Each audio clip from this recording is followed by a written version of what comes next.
Pusat penyelidikan penyakit berjangkit akan dibangunkan di Kota Samarahan tahun hadapan. Itu antara perkongsian menarik dari Sarawak. Vanessa Mering bersedia di Kuching untuk perkembangan dari sana. Silakan. Terima kasih Syah, salam sejahtera dan salam hormat. Sarawak akan membangunkan sebuah pusat penyelidikan untuk penyakit berjangkit pada tahun depan. Ketua Menteri Datuk Patinggi Abang Johari Tun Openg berkata, pembinaan pusat penyelidikan yang dianggarkan menelan kos RM190 juta itu akan dibina di Kota Samarahan. Jelasnya dengan adanya pusat penyelidikan tersebut, Sarawak akan bekerjasama dengan institusi antarabangsa untuk membangun dan menjalankan penyelidikan berkaitan penyakit berjangkit, terutama kategori penyakit-penyakit berjangkit tropika. Beberapa buah institusi telah dikenal pasti bagi tujuan tersebut selain disertai oleh pakar akademik dan saintis tempatan.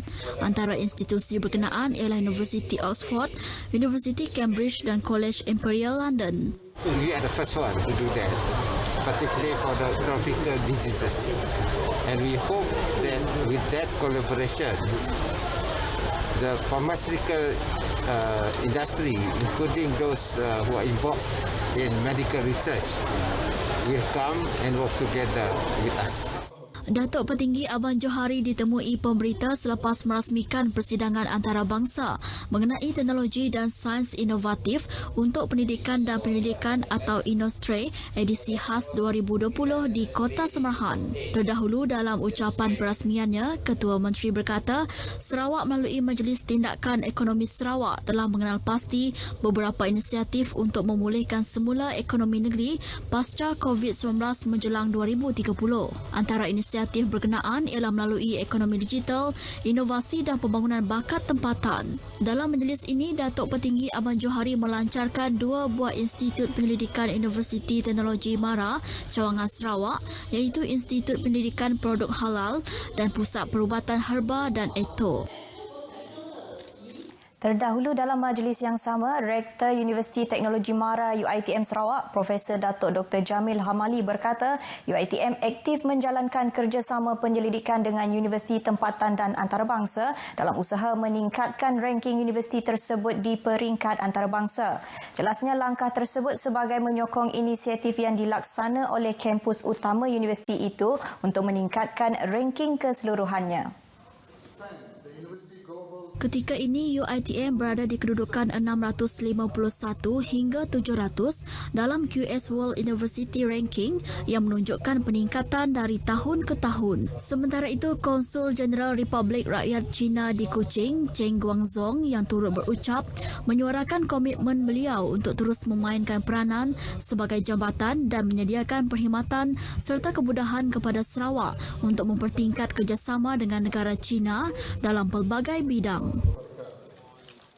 Sebanyak 66 buah taman asuhan kanak-kanak Taska dan 94 buah taman didikan kanak-kanak Tadika di Zon Merah dibenarkan beroperasi semula setakat hari ini.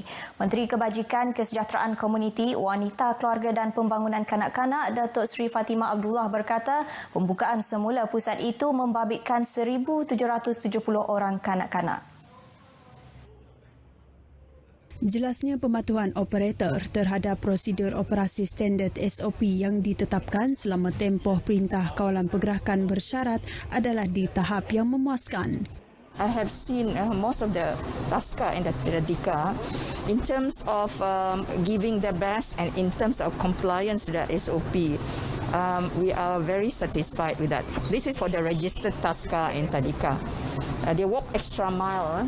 Beliau berkata demikian kepada pemberita selepas melawat ke sebuah taska swasta di Jalan Sungai Maung, Kuching. Datuk Seri Fatimah berkata, pematuhan SOP itu penting bagi memastikan premis dalam keadaan persekitaran yang selamat dan bersih kepada setiap anak-anak di bawah asuhan mereka. Menurutnya, bagi taska dan tadika di zon kuning pula, sebanyak 62 buah dibenarkan beroperasi dengan jumlah 1,498 orang kanak-kanak. Manakala bagi zon hijau pula, sebanyak 108 buah taska dan tadika mula beroperasi semula dengan jumlah kehadiran 2,245 orang kanak-kanak. Pembukaan semula taska dan tadika ini memberi impak besar kepada golongan ibu bapa terutama yang terpaksa bekerja selama tempoh pandemik COVID-19. Majlis Perbandaran Sibu MPS akan melaksanakan kajian vertikal ke atas pasar Jalan Tionghoa sebelum keputusan untuk membaiki atau meroboh pasar itu dibuat. Pengerusi MPS Clarence Ting Eng Hoh berkata, keputusan kajian itu akan membantu MPS melaksanakan langkah seterusnya selepas bangunan itu dikosongkan dan ditutup September lalu selepas rekahan ditemui. As a chairman, I can tell you, I prefer to knock it down. I prefer to knock it down because it is cleaner, okay?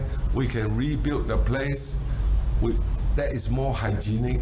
Clarence Ting ditemui media pada sidang media di pejabatnya selepas mempengerusikan mesyuarat bulanan Ahli Majlis Perbandaran Sibu. Jelasnya pembinaan baharu itu juga membolehkan penggunaan bahan binaan yang lebih ringan untuk membina bangunan yang lebih sesuai untuk keadaan tanah di kawasan berkenaan. Beliau menegaskan pihaknya akan mempercepatkan penyelesaian isu pasar berkenaan dan MPS sudah pun mempunyai dana tersedia untuk membina pasar baharu menggantikan bangunan pasar lama itu. Sekian berita dari Sarawak. Kita kembali bersama Syah di Angkasa Puri. Silakan.